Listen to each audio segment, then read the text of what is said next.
IPL के 64वें मुकाबले में लखनऊ सुपर जायंट्स के खिलाफ दिल्ली कैपिटल्स की दमदार जीत के बाद आरसीबी की प्लेऑफ की राह हुई आसान। तो वहीं मुंबई के साथ ही गुजरात लखनऊ सुपर जायंट्स हुई एलिमिनेट। तो वहीं राजस्थान और केकेआर हुए आईपीएल इस सीजन की क्वालिफाई होने वाली दो सबसे बड़ी और मजबूत टीमें। नमस्कार दोस्तों, स्वागत है एक बार फिर हमारे इस चैनल में।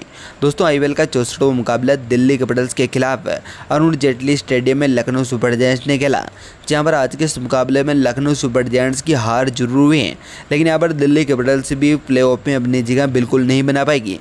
हालांकि यहां पर दिल्ली कैपिटल्स के आज के इस मुकाबले में जीत के बाद आरसीबी की राह आसान हो चुकी है प्लेऑफ के लिए, जहां पर चेन्नई सुपर किंग्स के साथ अब होगा महामुकाबला।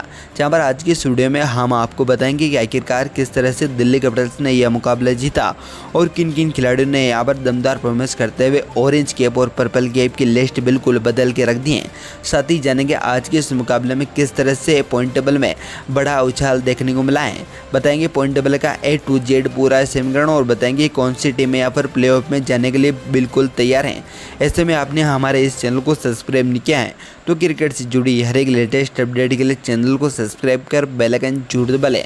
साथ ही कमेंट बॉक्स में कमेंट करके जरूर बताएं कि इस सीजन आपके फेवरेट टीम पॉइंट टेबल के कौन से पायदान पर हैं। तो चलिए दोस्तों, बिना कोई देरी करते हुए बात करते हैं आज के इस मुकाबले में दमदार परफॉर्मेंस करने वाले खिलाड़ियों में यहाँ पर पर्पल कैप और ऑरेंज कैप की दमदार परफॉर्मेंस के बारे में। तो यहाँ पर सबसे पहले बात करें ऑरेंज कैप की, तो नाम आता है पांचवें पायदान पर संजू सैमसन का, जो कि राजस्थान रॉयल्स की ओर से खेलते हुए 12 इनिंग में 486 रन अब तक अपने नाम कर चुके हैं। तो वहीं चौथे स्थान पर साई सुदर्शन है, जो कि गुजरात की ओर से 12 इनिंग में 527 रन ठोक चुके हैं। तीसरे स्थान पर ट्रेविस हेड, जो कि हैदराबाद की ओर से 11 इनिंग में 533 रन उनके भी नाम है। हालांकि यहाँ पर दोस्तों दूसरे स्थान पर चेन्नई सुपर किंग्स के कप्तान ऋतुराज गायकवाड़ हैं, जो कि 13 इनिंग में 583 रन उनके भी नाम है। तो वहीं यहाँ पर दोस्तों पहले स्थान पर आरसीबी के दमदार बल्लेबाज विराट कोहली हैं, जो कि 13 इनिंग में 661 रन अपने नाम करते हुए ऑरेंज कैप के भी दावेदारी फिक्स किए हैं। तो वहीं यहाँ पर बात करें आज के इस मुकाबले में विकेट टेकर गेंदबाजों की, तो यहाँ पर टॉप 5 की बात करें तो पांचवें स्थान पर नाम आता है मुकेश कुमार का, जो कि दिल्ली कैपिटल्स की ओर से खेलते हुए 10 मुकाबलों में 17 विकेट छटका चुके हैं। तो वहीं चौथे स्थान पर दिल्ली के ही खलील अहमद हैं, जो कि 14 इनिंग में 17 विकेट अब तक अपने नाम किए हुए हैं। हालांकि तीसरे स्थान पर वरुण चक्रवर्ती हैं, जो कि 12 इनिंग में 18 विकेट ले चुके हैं। तो वहीं दूसरे स्थान पर हर्षल पटेल हैं, जो कि पंजाब की ओर से 12 इनिंग में 20 विकेट अपने नाम किए हुए हैं। हालांकि पहले स्थान पर लगातार जसप्रीत बुमराह हैं, जो कि 13 इनिंग में 20 विकेट लेते हुए पर्पल कैप अपने नाम किए हुए हैं। ऐसे में दोस्तों पर्पल कैप जसप्रीत बुमराह, तो वहीं ऑरेंज कैप विराट कोहली के नाम है। इसी के साथ ही यहाँ पर बात करते हैं आज के इस मुकाबले में आखिरकार किस तरह से यहाँ पर दिल्ली कैपिटल्स की शानदार जीत के बाद यहाँ पर आरसीबी को बड़ा फ़ायदा मिला है। तो यहाँ पर बात करें 10वें पायदान से ही, तो नाम आता है। तो वहीं इस मुकाबले में 20 रनों से हार का सामना करना पड़ा है। इसी के चलते यहाँ पर पॉइंट टेबल में बड़े बदलाव की बात करें तो 10वें स्थान पर नाम आता है पंजाब किंग्स का, जो कि अब तक 12 मुकाबले खेलने के साथ ही 4 मुकाबलों में जीती और 8 मुकाबले हार का सामना करना पड़ा है, जिसके चलते उनके पास 8 पॉइंट मौजूद हैं। तो उनकी नेट रेट -0.42 की हैं।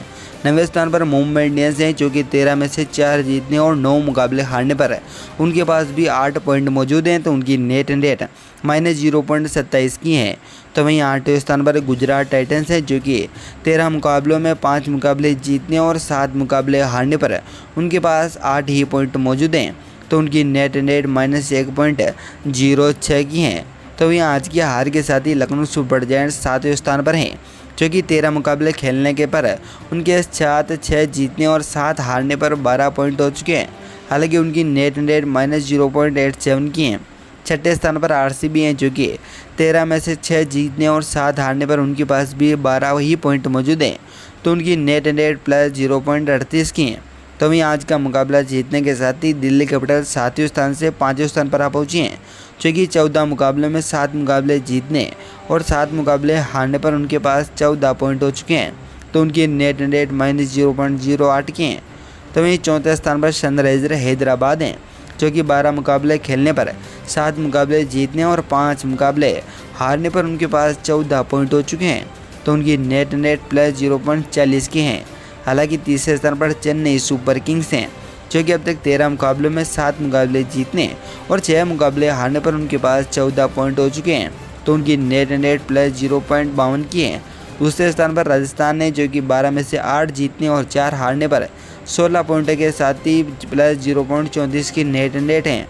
पहले स्थान पर KKR हैं, जो कि 13 मुकाबलों में 9 मुकाबले जीतने और 3 मुकाबले हारने पर, तो वहीं एक मुकाबला टाई रहने पर उनके पास 19 पॉइंट हो चुके हैं, तो उनकी नेट प्लस 1.42 की है।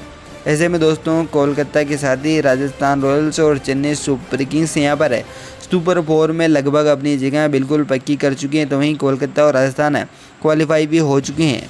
तो वहीं यहाँ पर सबसे ज़्यादा भिड़न चेन्नई और हैदराबाद के तीसरे और चौथे स्थान के लिए लगी हुई है, जहाँ पर दिल्ली कैपिटल्स ने भी दावेदारी ठोकते हुए आज का मुकाबला जीता है। हालांकि यहाँ पर दिल्ली के 14 ही मुकाबले हो चुके हैं, तो उनके पास 14 ही पॉइंट मौजूद हैं। तो यहाँ पर बेंगलुरु आने वाले और लखनऊ आने वाले एक मुकाबला और भी जीती हैं, तो यहाँ पर 14 ही पॉइंट कर पाएगी। ऐसे में यहाँ पर तीनों ही टीमों के पास अगर 14 पॉइंट होते हैं, तो चेन्नई और हैदराबाद एक मुकाबला जीतते हैं, तो भी वो अपनी जगह फिक्स करने वाली हैं। तो वहीं गुजरात, मुंबई और पंजाब एलिमिनेट हो चुके हैं। ऐसे में दोस्तों यहाँ पर आपको क्या लगता है, आखिरकार सुपर 4 की टीमें कौन कौन सी रहने वाली हैं? अपनी कीमती राय हमें कमेंट बॉक्स में कमेंट करके जरूर बताएं। धन्यवाद दोस्तों।